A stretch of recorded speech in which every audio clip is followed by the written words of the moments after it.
Welcome to the family that reads a lot. We have been reading a lot, but this video is a little something different. By the title of the video, you'll know what book this video is about. It is Words on Fire by Jennifer A. Nielsen. This is the first Jennifer Nielsen book that I've ever read, and I was so moved by this book that I felt like it deserved its own video. My normal, what we've been reading lately kind of videos give you a short synopsis. They'll go over topics that may be in the book that you need to watch out for kids, stuff like that.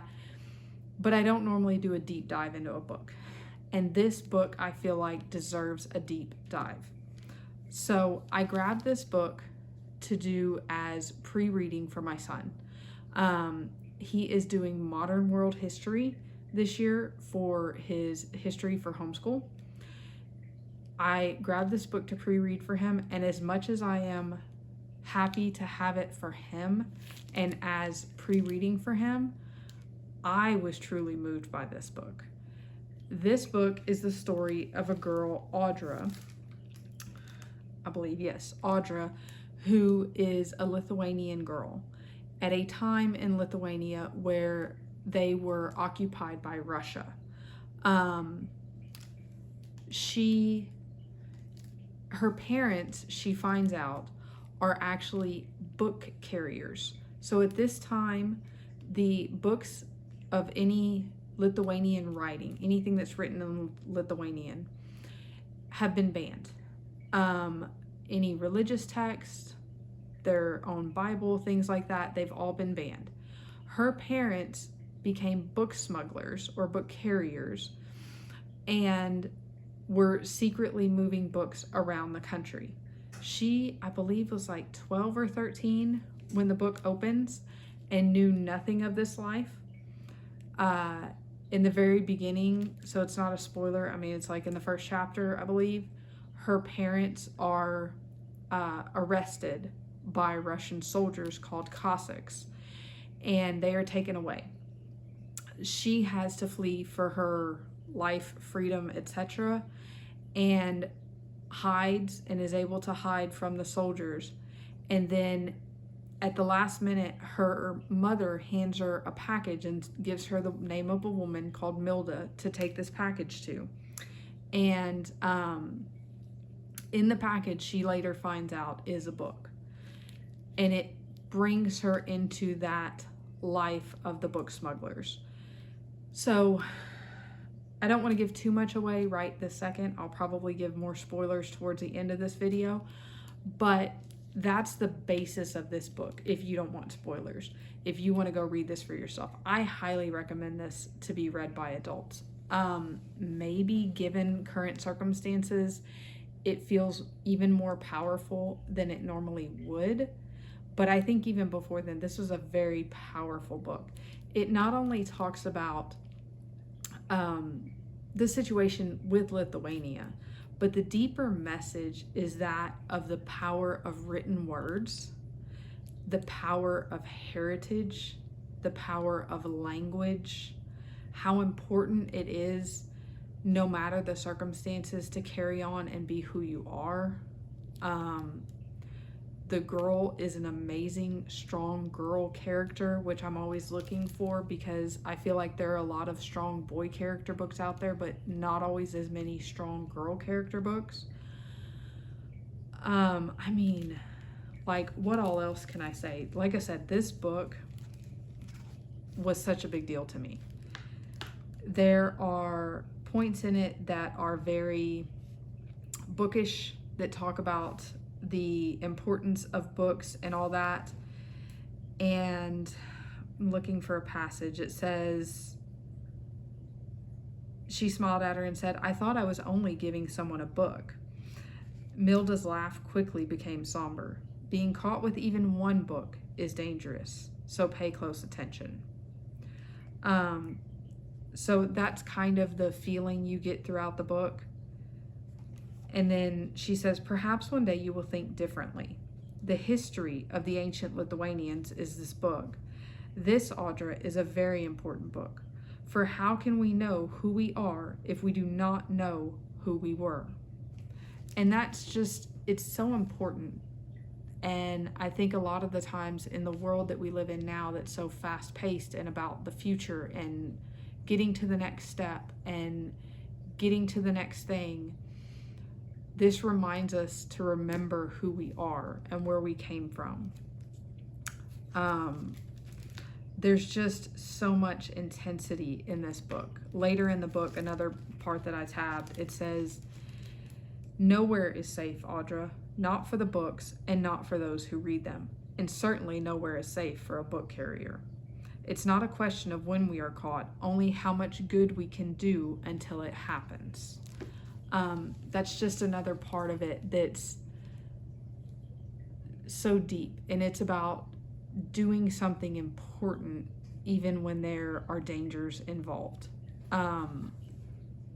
Like I said, I cannot recommend this book enough. As a middle grade historical fiction, it's great. As an adult reading it as historical fiction, it's great. Like, it has enough intensity. It carries you through the story very fast. The character development is huge. You truly get to care about all of the characters in this book. Something I'm going to do, probably in the notes of the video, I'm going to write up a review questions for this book. So on Jennifer Nielsen's website, there are vocabulary words and review questions, but they're more directed at the end of the book. What we normally do, I have my son read a book at least like this in chunks. So in this one, I broke it up, I think, into 5 chapters at a time, with like 3 review questions after each chapter. Yes, that's what I did. So like chapter 1 through 5, his first question is find Lithuania on a map, and then find Russia on a map. The second question, did you notice the area between Lithuania and Poland? Who has possession of it? Because if you've looked at a map, this area, this very small area, is still taken by Russia. Number 3, why do you think the villagers protected Audra? So in the very beginning, the villagers protect her from the soldiers who are pursuing her. And so with each 5 chapters, I broke it up, and I have 3 review questions just to get him thinking about what he's reading. My son in particular, so he's 11 going into 6th grade public school years. We kind of lump middle school as by a subject. So he's doing modern world history. He reads very, very quickly, but he doesn't always slow down to think about what he's reading. So books like this, where I'm not just having him read it for fun or having him read it to hear the way the author writes or something like that, this is a deeper book. This is something that I really want him to sit back and think about the messages and things in this book. These review questions, the way I use them, I don't generally have him sit down and write it out. Now, sometimes I may, if I'm busy or something like that, he may sit and I may say, hey, write me a 3 or 4 sentence paragraph on it. Or depending on the day, I may grab the questions and say, hey, we're going to talk about this. And I ask him the questions and he gives me a verbal answer. So this is how our history is going to kind of go this year, because he's getting into these bigger, heavier books. And I think it's really hard to get to the end of a book like this. I mean, this is over 300 pages. To get to the end of a book like this and be able to just summarize it and say everything you thought about it and everything that you felt and all of that, I feel like to talk about it and to discuss it or to write about it as the book's going on can really give you some insight into how you felt about the book and how that changed. One of the very last questions that I have for him at the end that is somewhat of a, like, not a book review, but a summary, is I said, choose a character and tell how they changed from the beginning of the book to the end of the book, and how that changed your opinion of them. because there are characters who you go into this book really disliking, and at the end of the book you feel very different about them. So stuff like that, to just really get his brain focused and thinking about all the different aspects of the book. Like I said, this is going to be one that we're truly going to use as a literature study and a history study, and we're going to go deeper into it than we do some of the other history books. Sometimes I just have them read a history book, just read it, just do it, it's fine. But sometimes I take and get these really deep questions for him. Sorry for the barking dogs, they're going crazy over something. My guess would be Amazon's here. There may be a book in that package, there may be. So anyway, this, like I said, highly recommend.